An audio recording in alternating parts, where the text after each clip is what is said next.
Do you ever struggle with believing that Jesus really is who he says he is? Is he really the Son of God? Is he really the Messiah, the Christ? Is he really the Savior of the world? Can he really save my soul?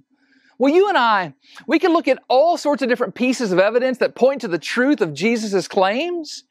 And there are many of them, but there's no truth that seals the deal quite like the truth of his resurrection.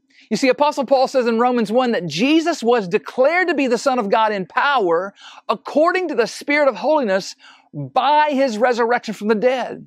So in other words, Paul's saying that we can know beyond a shadow of a doubt that Jesus is who he says he is because he was raised from the dead. The resurrection proves everything. But how do we know that Jesus was raised from the dead? Well, first off, we know that he really died and was placed in the tomb. Historians confirm that fact. And we also know that the tomb was empty. In fact, Jesus appeared alive to people after his resurrection at least 12 different times and to over 500 witnesses. And they couldn't have just made that story up. No, they stood to gain nothing on this earth from making up the resurrection. In fact, they stood to lose much. You see, many of those witnesses who testified his death and resurrection, they cost them their lives. If it had been a lie, they would have said, hey, no, we're just kidding. Don't kill us.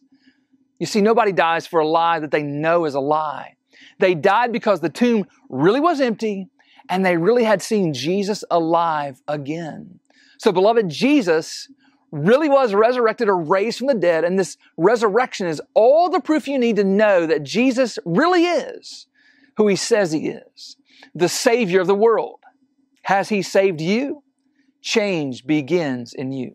The Change Begins in You is brought to you in part by Piggly Wiggly of Collinsville, Patrick Allen Companies, Mitchell Tire and Wrecker in Collinsville, and Mowdy Cabinetry.